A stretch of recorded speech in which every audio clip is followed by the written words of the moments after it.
Hey guys, it's Matt. It's been a few weeks since I did a video talking in front of the camera. People have emailed me saying I need to do more of these types of videos. I could soon be confused for a stable diffusion or mid-journey character. What would that, I mean, okay, it is easier to fake a YouTube channel if it's just a voice behind thumbnail images. However, anything we saw with the AI, we see what the AI can do now. There might be no more Matt. I've been doing this for 14 years, but I might be gone for months. This is completely a deep fake. However, if certain types of poor humor comes out or certain types of hobo code, I don't think the AI is sophisticated enough to fake that yet. I really don't. They could deep fake this or whoever this character is, stable diffusion character is in front of you, but you'll see that they can't completely mimic the bizarro personality that's developed from somebody studying dark reality for 7 days a week for 15 years, even before I started the YouTube channel. Guys, it's very difficult to keep up on email. If I can't write back to many people at this point. I just can't. And I'm trying to finish the book. There's a lot I have to. Once the book's done and I read most of the sections on the book, then well, a little bit of time will free up. But then it's just a mental health issue. I've been looking at dark reality for 7 days a week for 15 years. And Matt, you take vacations? No, no. Even if I could go anywhere, I don't know. I don't want to go anywhere. I just want to spend time with my cats. But it does wear on you to a degree. But I'm still holding up. The book is every single possible conclusion that we've ever looked at. The elements of how reality gives itself away. Hey, Zara, how reality gives itself away. All the key important points that Tony has told me about. It's not any specific conspiracy. When I started writing about specific conspiracy in the book, I just cut those sections out. It somehow got to about 125 pages, but I'm really still trying to cut it back another 10 or so. And I don't know what those 125 pages in Microsoft Word 2000. It's it's Windows 2000 on the old laptop. Can I show it to you? Where is it? Well, it's back here. I write in this chair. That's the old laptop that's about 14 pounds. That's Windows 2000. And what's funny about it is every time I boot it up, or at least most of the time, I don't really notice it anymore because it's been asking me for so many years. It asks me, it says Windows updates are available. I don't think the Windows 2000 is supported anymore by Microsoft, but I should try to. Actually, it's a bad idea. The whole point of that old PC laptop is not to ever plug into the internet ever again. I don't want the Chat GTP invading the old laptop where I do most of my writing about reality. So one last thing, people are like, well, are you going to sell the book or put it on Amazon? No, I'm just going to give it away, just like the other book. And no, Amazon won't. Well, maybe they will sell it initially, but there's no point to it. I don't trust the fine print of Amazon. If there are elements of the book that do reveal reality and we're getting close to the truth, I wouldn't trust that the fine print in Amazon wouldn't say, no, oh, we own your book. Oh, you uploaded it. We own you. We're not selling it anymore. And you yourself, Matt, are not allowed to sell it. Even if I take it to the street corners of 12th and Sampson in Philadelphia or 5th and Market and wear a sandwich sign, do you want to? Amazon could say basically via their fine print, who knows what they're capable of. The Amazon company AWS has a section of their legal terms and conditions that actually still mentions the zombie apocalypse. I'm sure you're aware of that. It's been there for 5 years. It talks about Gbot. It talks about in the AWS Amazon Corporation for Web Services, it talks about this if this were to happen, this zombie apocalypse, and it mentions the eating of human flesh in their legal terms and conditions. So if they can do that, I certainly don't trust the terms and conditions for any book that I would upload to Amazon. Although the book Quantum of Conscience is on Amazon. I'm not promoting anything, guys. I don't care. I make $200 a year on the book Quantum of Conscience, and most people are confused. They think it's a truth book or a book that summarizes our findings. It's just a fun book um, about college kids that do dream experiments. that leads at the end into a time travel sort of thing. I think most people that buy that book have no, they just, oh, quantum of consciousness, they buy it. They're like, what is this horse shit? It's a book about a college dorm room and kids in dream experiment. It's a fiction book. And that was where the name Quantum of Conscience came from, to title that fiction book. And I just transferred that over to this channel here on YouTube. So let me see. I have a couple things written down I want to talk about, and I'll be back in a second. First thing, Dave sent me an email with a link to a YouTube video. It was a more of a spiritual channel, like a Buddha at the gas pump. I've never seen this interviewer before, 200 and some thousand subscribers, interviewing this guy who has extremely similar viewpoints to Tony regarding what is the spiritual aspect of us that's not here, or our higher self. By the way, guys, before getting started, um, I knew there was a good amount of Christians at this channel. I didn't realize there were so many Christians at this channel. I understand and I appreciate you being here. The way I've always put it is something like this. We share the same foe or adversary. We see the asshole dark or the not milk. The asshole dark or the not milk is the same to you and me, whether you're Christian, Muslim, you're just a higher self spiritual person. We share the same adversary. And the way I remember putting it now in the past is we're in the same foxhole together. I guess anybody remember the old Friday the 13th horror movies from the 80s, if you're as old as me, with Jason running through the forest with Jason with his hockey mask and his axe. That's a movie from from the 80s. If five people are running through the woods and Jason is in pursuit, it don't matter at that point what your religious beliefs are. In other words, at that point we have more in common than we have difference. But I appreciate you still being here because I'm going to continue. I'm open, guys. If Jesus is the way out and I'm missing it, then as a smart, rational person, you would think that at some point I'm going to come around to that. I'm not. I'm just not there at all, and I don't think I ever will come around to that. But I appreciate you being here, and I will continue to talk about higher self, or that just doesn't correspond in any way with Christianity. So I guess some of you just tune out when I go here, but this is what this first segment of this video is going to be about, where this person being interviewed in what Dave sent me he is saying it's his experience is similar to Tony's, but not quite the same. From Tony, who's provided me with a lot of information, the best way I could put it is, and I don't know if he'd agree with this or not, but the easiest way for you to understand it is he's in some way communed or experienced his higher self or been absorbed into it and gotten certain information and carried that back into this earth experience. This individual being interviewed in this channel, it's more like a memory. It's not a past life memory, but a memory of the spiritual self that existed before incarnating. And there's some people I know here locally that I've met who remember coming into the body as a soul. I think the person said, I've mentioned this before, a year and a half or 2 years old, and this person described something similar, how heavy. This is the lowest, not well, I don't lowest, and my words are not going to be great, but it's so dense, it's so heavy. It's like wearing, I think in the interview he talked about wearing 100-pound suit, and the person that I know here locally, that remembered coming into the body, talked about something similar. Like they just did not want to be, they don't want to do this. This is just, until you get used to it, horrible. Of course, most of us, or almost none of us, remember as a soul or spirit coming into the body. But the point is, without belaboring it, Matt, you're belaboring it.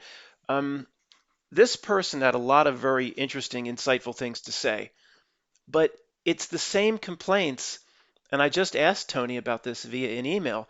It's the same complaints that I have with all the Buddha at the gas pump people. He didn't acknowledge not milk. He didn't acknowledge in any way that there is this asshole dark here that is here to disrupt our spiritual journey or block our understanding of who we are. And I mean, they never go there. I just don't understand it. I mean, I sent it to Tony. He's like, yeah, I believe this person does have an understanding of higher self. And And most of what this person said in the interview, Tony agreed with. But I sent it back to Tony. I said, well, then why is he talking about the United States traveling in space? Or why doesn't he even, why don't they ever mention the asshole dark or the not milk or what drives this system here that's so obviously, for lack of better words, evil to us? I mean, almost everything that plagues modern society could be fixed 40 years ago. I mean, we see how artificial it is. Even the putting passwords into websites, all that could, anything that causes aggravation, almost anything that drives us crazy, could have been gone for 20, 30 years, and we all see that. And that has nothing to do with it. The million of other things we could talk about. They have the medical cures and all that stuff. So again, I don't want to get too in the weeds, and I guess the point's simple, so we'll move on to another topic. But I asked Tony, why do these people that seem to have certain spiritual insight, or all the different people that have ever been interviewed at Boot at the Gas Pub, I've only watched about 4 or 5 videos, they all have something to offer. None of them ever talk about not milk. Like they actually believe that a president is elected and people go vote, and they when they get into office, they try their best. What? I mean, it's so we our biggest frustration with our family and friends is we don't expect them to see all that we see. But these people that are supposed to be have a certain type of spiritual insight, they don't even see not milk. They don't even recognize the system here. Okay, the point's pretty clear. I'll tell you what Tony or how he responds to that email when he gets back to me. Let's see what else is here. And shifting this back here, I see what's in view. Look, the the Coke Zero. I can't wait to give out the Righteous Truther Award. The righteous. Well, should there be a new award? Would the Holier Than Thou Truther Award be the same as? I guess that's the same as the one we already have, the Righteous Truther Award. That's probably already commenting about how I shouldn't be drinking the Coke Zero, but that doesn't come up as nearly as much as the Pootie Tang Award. For anybody new, I love giving out the Pootie Tang Award. It's given out almost every video. Collectively, not just most of us have been here together, if not, here at this channel, but we've been doing this a long time. The type of people here at this channel I call 10th level Jedi's, old guard. Most have 10 plus years in, but you'll get a comment. Um, Matt, don't you know that? I'm just whatever, throw a dart, right? Don't you know that most space agencies around the world also use the vector? What? like like we're not going to be aware of that that they share the vector. I mean, I love the Pootie Tang Award, and it's anyway. And I will continue. And don't be upset. I thought people would get more upset when I give it out. Like, I'm done with this channel. F you, buddy. I'm going to spend time and commune with your trolls. They don't leave. I mean, most people haven't left. They take it pretty well when they get the Pootie Tang Award. But I will give out the Righteous Truth Award to anybody commenting on the Coke Zero. Sorry. So, real quick, guys, just a story. We talk about a big part of the book is about part one, seeing the trick, seeing through the trick, which all of us, you wouldn't be here if we weren't at that level yet. But why does this role playing group of assholes, this asshole dark, why does it play the trick? What is its role? What is its role in terms of how the entire reality is designed? But okay, that's 99% of what this channel is about. But we've rarely gone into that part two. Okay, now that we see it, what do we do with the rest of our lives for the little time we have left? And even if you have 70 years left and you're in your 20s, it's little time. I mean, this life is just I don't want to say blink because some troll will latch onto it. And he's pushing the I again, the same with that identical. I didn't write My Cousin Vinny. I like the part. I'm going to stress it the way they did My Cousin Vinny. I didn't write the damn scene. So the life is over in just a snap. It doesn't matter if you're in your 20s, your 50s. From a perspective outside of this place where all of time is stacked on top of each other, we're already dead. If you had a friend before you went in the earth through the closet door, you go through the closet into the closet door where Stifler's waiting with the old woman in American Wedding, and from the person who sent you into the closet, the earth system, they just come right back out. It's not even 1 second. I don't know this how it works, but it does resonate with me. This sort of thing kind of came to me when I was writing Quantum of Conscience about when one of the characters in the book was experiencing time travel. People have told me, or it did happen to me. You almost channel things if you write in a certain type of mental state, or you're thinking big about reality when you write even a fiction book. I think Michael Moorcock, who do, laugh it up, Michael Moorcock, who does the Elric series that I've talked about many times. Well, he could be related. He could know something. He could be a bloodline. All that stuff we talked about, or he simply channeled it, channeled tremendous truth about how reality works, and the lords of law, the lords of chaos, the keeping of the balance, those that restore the balance. That seemed to happen to me when I was writing Quantum of Conscience, which again is just a fun fiction book about dream experiments that turned into Matt. You're pushing this book. You made 200 last year. You want to make three? I'm not. I don't care. What is Amazon? If somebody buys it, Amazon sends me like $2.10 or something. It doesn't matter.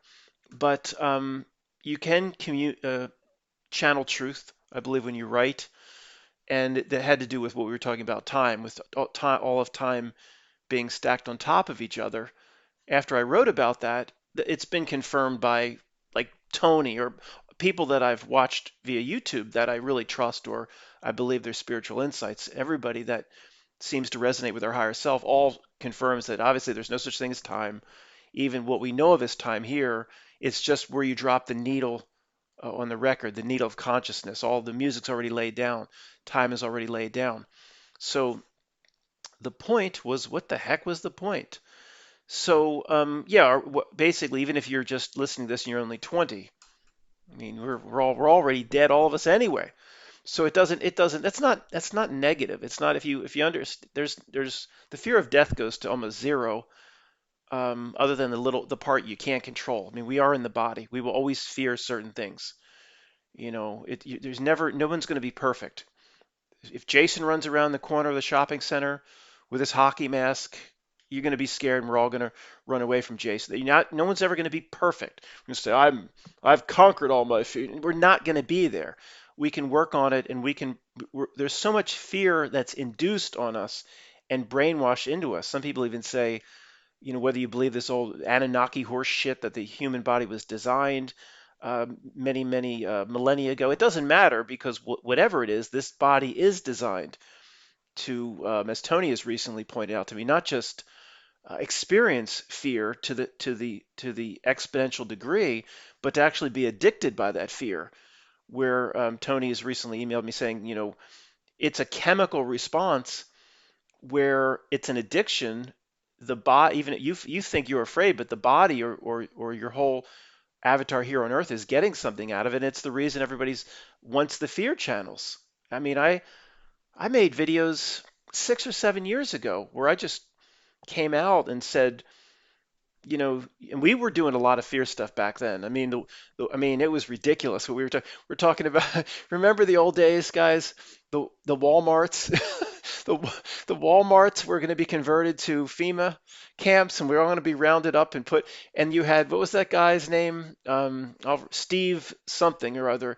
There's going to be a sticker put on your mailbox, and it'll tell you if they're going to come get you or they're going to let you or the angel from the Ten Commandments bought the movie, the angel of death will pass you by. They're not going to get you and put you in the Walmart. I mean, there was so much, and Alex Jones was in the middle of it. He would send his people out, and it'd be barbed wire and fields. This is a camp. We're going to put everybody. I was in the middle of it. Most of us were in the middle of it, and I remember making videos saying, guys, we need to admit we're addicted to this. And I remember saying something in a video like, I'm gonna talk about some positive things today. And most of you, I said to say 7 years ago in a video, I did a lot more videos like this back in the day. Most of you won't want to hear this. You don't want to hear the positive. You're addicted to the negative. I think most of us that are here now, we've progressed far enough along where we see that. Um, most of the fear channels, I don't think they're in on it. I don't think they're getting secret orders. A few might work for what we call not milk, but most just people instinctively know where their bread is buttered. They know how they got to 100,000 subscribers, and they know how to get to 200,000, and they're not going to really deviate from that. That's just human nature. I think I've done my best to never think about subscriber numbers or anything like that. That's why I've never run an ad. When you don't run one ad and make one penny from YouTube in 15 years, when people said I gave away 75, $100,000 by never running an ad, then you don't care as much. But it is human nature to care about what people think. Nobody wants to go see 87,000 thumbs down and no thumbs up. It's just the experience we're in. But I've always strived to do the best I can there, not trying to pander to knowing that 20% people here, 25% are Christians and pandering to them. Just sometimes just asking the tough questions. Like I'm going to do more of these types of videos where and most Christians have come back to me very cordially and explained um, what their take is on this or what I might be missing. And we're going to do more of this. But I would ask you just be big when I send the tough questions back. I mean, just take it, be as big as you can. I mean, the people that I guess would take their basketball and go home. I'm going to take my ball and go home. We've lost those people a long time ago. Only, people that aren't going to be have their feathers ruffled or be want to just run home at the first sign that I'm not, pandering to their belief set. Those people left a long time ago. Pretty much only big thinkers are here, even though the subscriber numbers are pretty big. But I guess we'll just do it right now. The one thing, as I was writing the book, there's a few small sections where I mentioned this. I'll just mention it to you right now, and we'll do a video. I guess me talking to Christians. We'll do one a month or one every 2 or 3 weeks. But I looked up recently the number of words in the Bible, and I believe it said 780,000 words. And that it doesn't make any sense to me why there would be so much confusion and so much. So there's no Jesus' message. I mean, I appreciate people that just push John 3:16. It's not for me, but it's simple. You go to the Father by way of the Son. It's very simple. And an evangelical is they say you don't get to the Father, you don't get to heaven unless you go through Jesus. That's simple. And okay, the simple, even though I don't believe that, makes sense to me. What it gets back to, you know, the Christians that tend to ignore that the Bible has been in the hands of creeps for 1,500 years, not available to the public. So the creeps at some point, who is King James and why should I trust him more than LeBron James? You've heard me say that. So this thing is made available in the mid 1700s. I don't know, or at least one version of the Bible, early 1700s, made available again to the people. But it's been in the hands of creeps for 1,500 years. Why? How could it possibly be trusted? I mean, see, most Christians will be very, very upset. God would never allow His word to be. I don't understand that. I could see somebody reading the Bible saying, Matt, I understand it's been in the hands of creeps for 1,500 years. And when I read it, because somebody might say, because I have a relationship with Jesus, I know the truth and I can see through the potential deceptions. But the fact that it's almost 800,000 words in and of itself is a deception to me. The message would be simple. It would be 10 pages. I don't understand. 780,000 pages. So that's something I want to ask Christians. I've always wanted to ask. And it is confusing. Why is it so confusing? Anybody that says the King James Bible is easy to read and it all speaks to them, no, come on. Come on, I'm no dummy. And I struggle with it. It's so doublespeak. It's so difficult to understand. So I'm just curious, what are the 780,000 words for? I mean, that just doesn't make any sense to me. And what was the initial thing I asked? The fact that well, that was the second thing. How it doesn't concern more Christians. Well, I understand why it doesn't concern my friend Tony, why it was in their hands for 1,500 years. He doesn't see the not milk. He doesn't see the asshole dark. He doesn't see the evil that's here. We at this channel, you see the evil that's here. You see that a king or a queen, what we talked Illuminati or bloodlines or can't be trusted, and that's putting it mildly. So how do you trust that they held your Bible for? I can't never got a good answer to this. Um, Again, I don't know what people would say, but enough. I don't, this segment's going longer than I thought, and I appreciate the Christians giving their best answer when I ask the tough questions. So let me see what else is here. I got so sidetracked, I didn't even get to the point. We talked about part one is the deception. Okay, we see through it. Why does it play its trick? We understand that as well. But part two, the work. And that's what I wanted to talk about here in terms of the experience that happened to me last night. So in the little time we have left, we have to do the work. All that means is trying to understand what your spiritual self wants from you in life. What are you here to do? And it's not complicated. And anybody on YouTube that says it's complicated is absolute horse shit. Shit or shit, as Greg would say. It's not complicated. And what happened to me last night, it's not really the work, but it's little proofs or indications that I'm doing the work, that I'm getting to where I want to be. Little feedbacks, and see if you can notice these sorts of things as well. Talked about in the book, I've told you about it before, the rooster up the street. It doesn't bother me anymore. That's not that big of a win to get over a rooster that crows up the street. It doesn't do it as much, which helps, but it doesn't bother me nearly as much. And these little incremental wins, we can use life every day, but life will also give you feedback as to how you're doing. And this happened to me last night. Okay, this is also going to get the righteous truth award. Let me tell you what happened. Just going to admit it. Go ahead, let the comments start.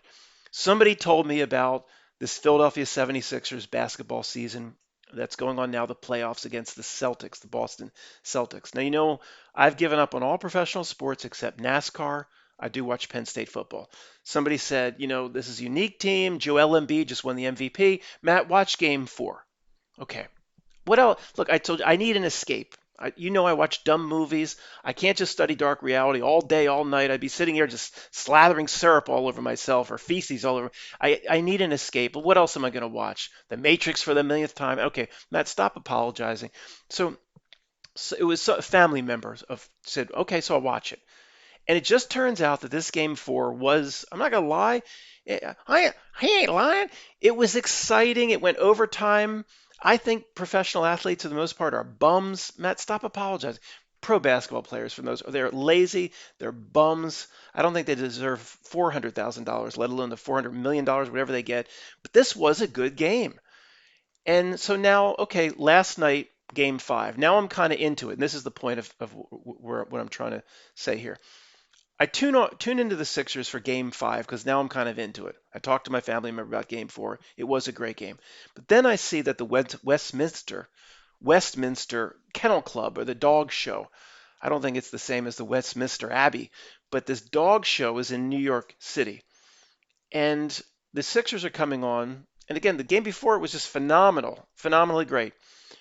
And I start going back and forth to this dog show, and it just one this dog show appealed to me 1,000 times more than this dumbass basketball game with these bums. These it was a great game before, but for the most part they are bums, these professional athletes. And I just said after 5 minutes of the game, I said, this is horse shit. I completely went over to the dog show, and it was an incredible experience. It just each dog, and I almost like played a game like what would it be like, the fantasy to have that dog. Or I've never had a dog. I never had any pets or any animals as a kid. That's why I think I appreciate cats so much, because like animals were so new to me in the last 10 years. I never had anything except a fish. I didn't know what an experience or relationship with an animal could be like. I had no idea.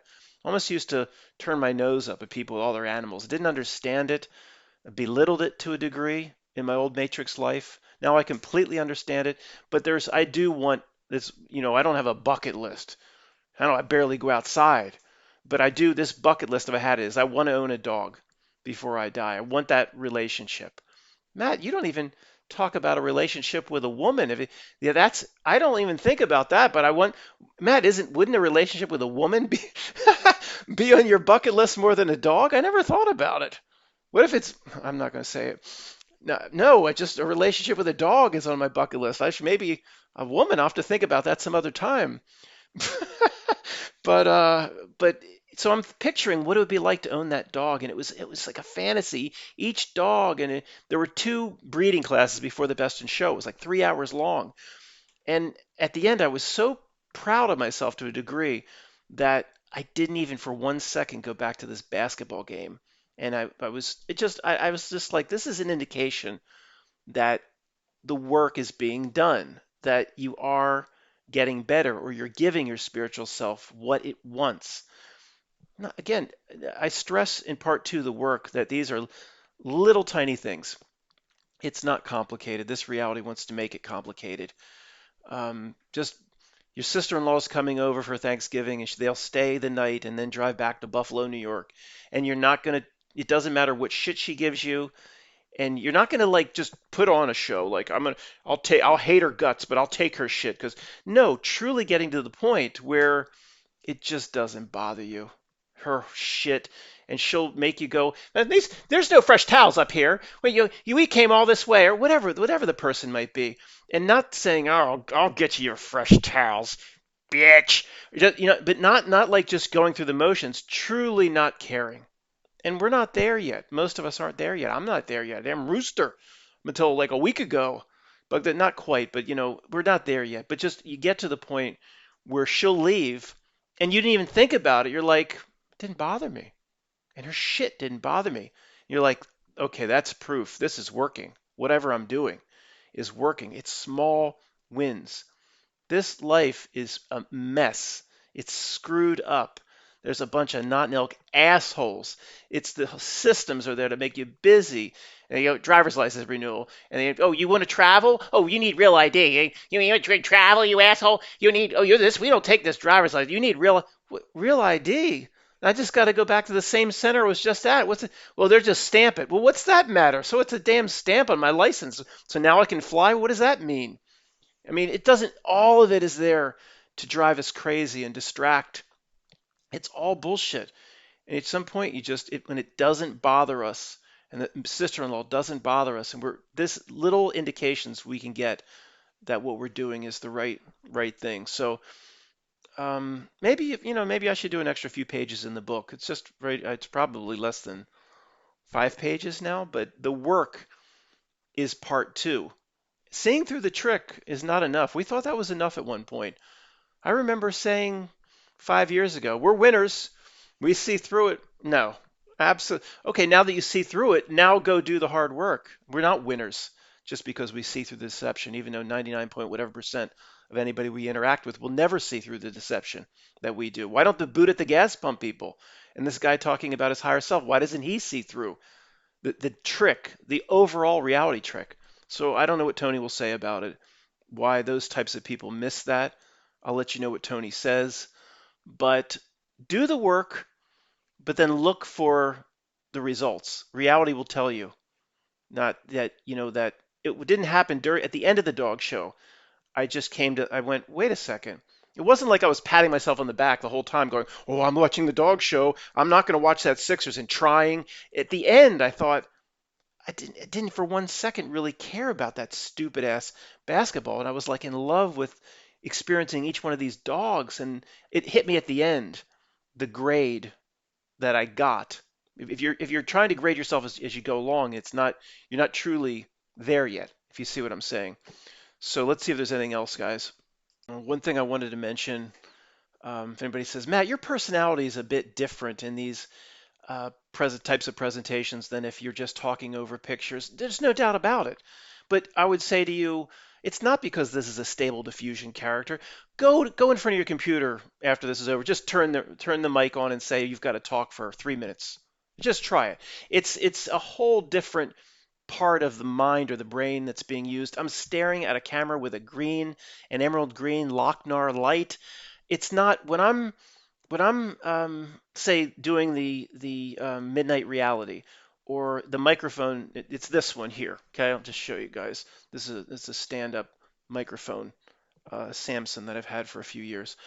A lot of times my eyes are closed. It's a whole different part of me giving the presentation. The characters go back and forth, or maybe a funny scene, or I'm looking at the pictures and I'm just seeing. I'm not worried about, when you're looking, when I know there's a part of me that knows you're seeing everything I do. That is incredibly distracting, and it's limiting in terms of my personality being different when you see me versus not. I mean, that makes sense, but I just want to explain, if anybody's that's not the same person that provide go talk in front of a camera sometime when you know everything's being recorded and thousands of people are going to see it, and then talk in front of a camera when it's just dark and see if a little different part of you comes out. So it can be a little bit, well, some people would say funnier at times, but I just want to explain why that is. I think there's a couple other things here, guys. I want to talk about an email that just came in today.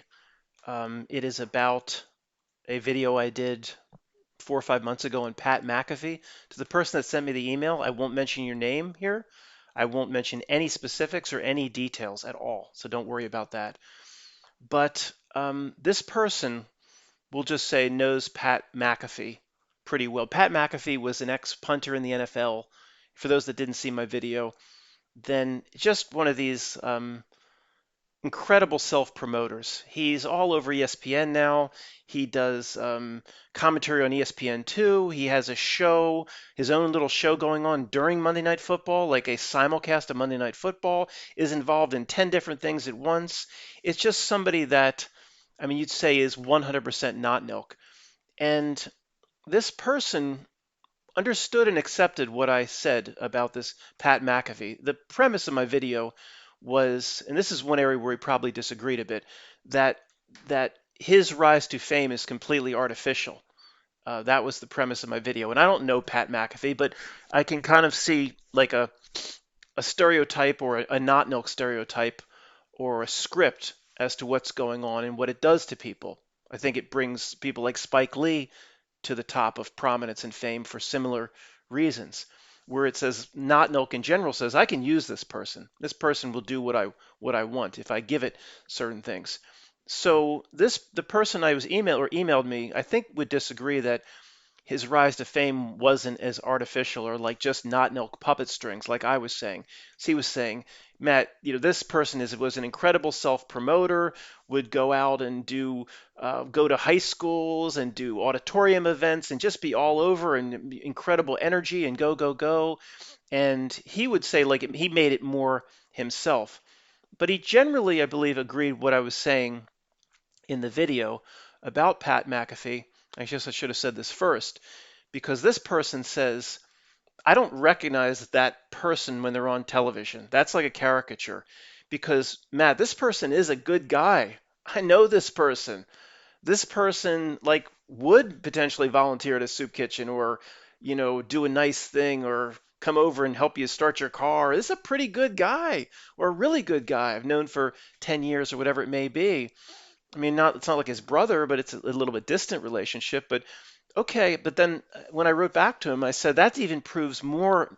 That more proves not milk. That's more proof of download because the not milk system, it doesn't need him to be this caricature when he's at home by himself or when the neighbor needs to borrow sugar or whatever. It doesn't care about that. Why would it care about? What it cares about is how it can use the persona when it gets into its systems, its television, its cable TV, its ESPN, ESPN2. That's all it cares about.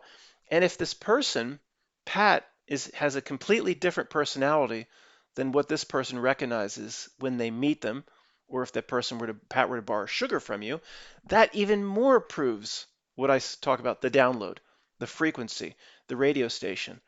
And even if it's not a physical means or a 6G or some spell or something, this weird, crazy stuff we talk about, then Pat almost instinctively knows that this is the being he needs to become to get the level of fame or fortune or to be compatible with what we call not milk. This is the frequency he needs to tune himself to. Maybe he doesn't get it through the airwaves, but maybe that's the answer that's more appropriate. People know they instinctively sense what the exact resonance and frequency not milk needs and wants, the personality that should come out of him in order for him to increase his own fame and fortune and notoriety.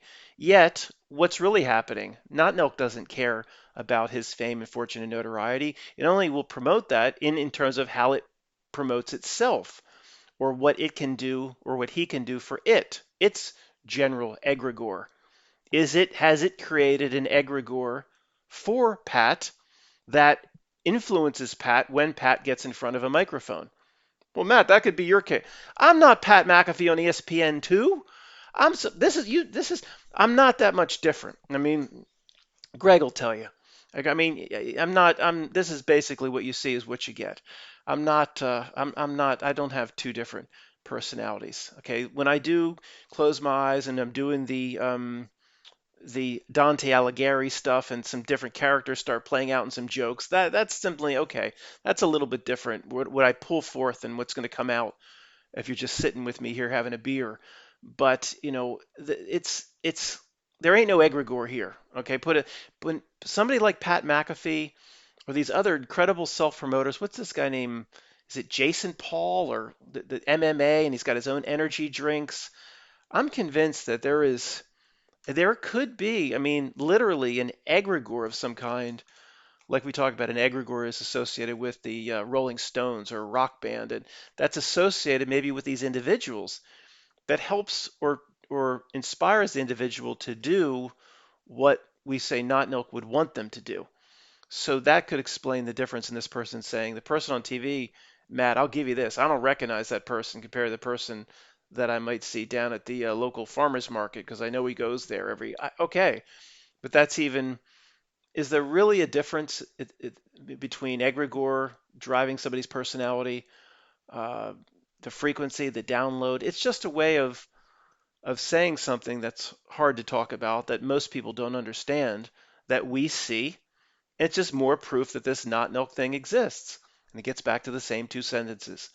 This whole system, massive system, it's here to block you from understanding yourself, to block you from understanding your true nature.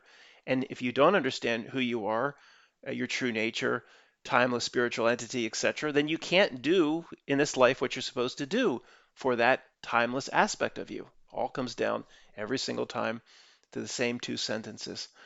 And because it does come down to the same two sentences, it does surprise me that there's enough things to talk about where we just go sometimes 6 days a week. But with what it throws at us, there is always a lot to talk about it. You could do a channel just on this AI horse shit. I mean, the AI is just, it's so artificial that gives away not. Matt, how many things give away not milk at this point? Everything. Everything gives away not milk, which is no different than saying the reality gives itself away. I mean, so let me get this straight regarding the AI. Um, Within a 6 month period, we don't just have the quote art or the stable diffusion or the DALL-E or the Midjourney. We at the same time we have development in voice, deep fake visuals. You can do that guy Matt Wolf or whatever he danced in front of the camera and then just went to the AI and it put a robot right over top of him, mimicking everything he did with almost 100% perfection, just made himself into a robot. You have that. You have 30, 40, 50 different companies all involved. It's not just OpenAI with its chat GPT. There's all sorts of companies that do apps and this sort of animation to motion AI and other types of language models. Oh, it's all these different companies involved in these different genres or segments, and they all just happen to develop it at the same time. That's what's so evil genius about Not Milk. These people in these companies like may think the story makes sense, may believe they developed it at the same time. Come here, Zara. But I mean, we can see, or anybody that can step back to 100,000 feet, see that they didn't develop it at the same time. I mean, they didn't. It wasn't natural that they developed it at the same time. The thing's showing its ass again. It's not natural. I mean, OpenAI. What do they realize? They don't realize it. But to us, oh yeah, within 6 months, there's 30 different major companies with AI apps, all for free for the most part, or it doesn't matter if it's $10 a month, it's free, all offering as many people as they can sign up that they can get, where obviously if it's free, you're the product. It is not the product. It wants your input. It wants the input of real souls and real human beings.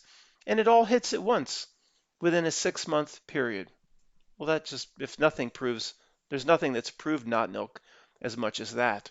There have been things that have been similar to that or equal to that, but nothing is indicative of this thing here that's coordinating how reality and society works more than what's happening right now with the AI.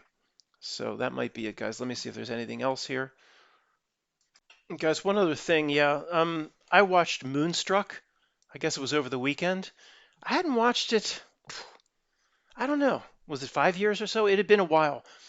But right from the opening scene, it's a gigantic 7-Eleven job application 2001 presentation. It's a great movie, but it's relating, it's moon magic, moonstruck. What struck? I mean, it's just very prominent when you have a certain set of eyes or the eyes that we have. And if 88 Finest Temporis channel has covered it. I don't remember that channel ever covering Moonstruck. I would imagine I don't know if it's a he or she. I think I would just say he must have. But I'm not just saying this because I remember his video. I'm not aware of his video. I'm just saying when I popped it in, I'm just watching it because I wanted to see these scenes with Johnny Camilleri and some of the funny scenes. I'll still continue to watch it. I think Moonstruck is a great movie, but it was when you have the set of eyes that we have now, it's just right from the opening scene, cross the Brooklyn Bridge, Tower One, Tower Two. It was filmed in the 90s, 5, 6, 7 years before. Then it's Moonstruck. I mean, with the two O's and Moon going in to each other. I know one for 88 Finest Temporis regarding he's relating movies that have the dogs to Sirius. And I have seen one of his recent videos about that, but I don't know if he had Moonstruck in there. I don't think he did. Where the old man he has 5 dogs, takes the dogs out, and there's a whole scene where they howl at the moon.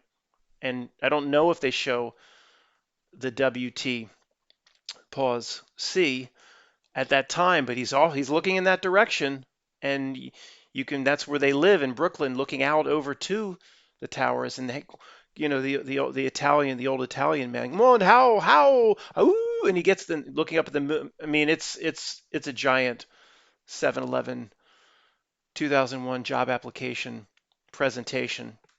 But again, it's not the whole movie. I mean, they're how they relate their moonstruck, their moon magic to what they. Again, I don't care about that. I'm just saying I notice it. It's definitely there. It's 100%. People, one of my family that would stumble upon this video would probably try to have me committed, but we know it's there. It's 100%. It's the point of me talking about this with the set of eyes we have now. It's so easy to see this stuff. I mean, it just screams out, but I'll continue to watch the movie every so many years. There's so many great scenes in that movie. Oh, okay, here we go. Please, I hope. Is there somebody in the trans Paco army? Is there somebody? Sorry, you're moving around too much. I just can't keep doing. There's somebody that wants to tell me about Cher in the Taco Paco army, or see. I'm aware it's see her Cher, Her. I'm aware of the possibilities or the probabilities around Cher and the probabilities around David Bowie's wife Iman. I'm man. And what's the other one? Oh, Clooney's wife, Amal, a male. Yeah, I'm aware. I'm aware of those possibilities. Look, it doesn't matter. I like it. Nick Cage, Cher does a great job, no matter what she is or he is, or there's some great scenes. One of the great scenes of that movie is when Rose, the older woman, finds out that her husband or Cher's father is running around with this, what's her name, Mona, or this floozy, and they go to the opera together, and he didn't you can tell he hasn't done anything with her yet, but he's starting to cheat on her. And the old woman Rose kind of gets a sense as to what's going on, and she's like, why do men chase women? And Johnny Camilleri comes back from Palermo. It's Johnny Camilleri. One of the name is Castorini and one's Capumage.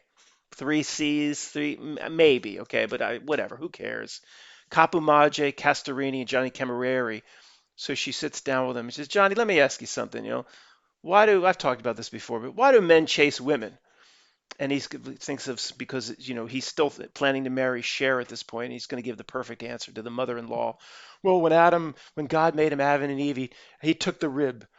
And when God took the rib from Adam, the man wasn't whole. And maybe he's not whole without a woman. She's like, that's horse shit. And then he thinks about it. He's like, well, maybe because they fear death. She's like, that's it. That's it. It's the growing of the. I'm not doing it or doing it justice. That's it. He's like, no. What do you I mean? I just came up with that out of the blue. No, that's it. Men just run around and chase because they fear death. And you know what? There's a lot of truth to that.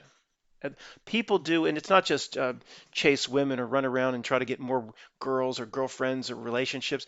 There is a lot of things people do in this life because the root of it is a fear of death. There's a million things people do with the root of it being a fear of death, and that is, I don't know. The movie makes such a 7-Eleven job application, moon magic presentation or whatever that there's going to be there's going to be other truths in it as well that are worth watching. So anyway, guys, that's it. I will see you very soon.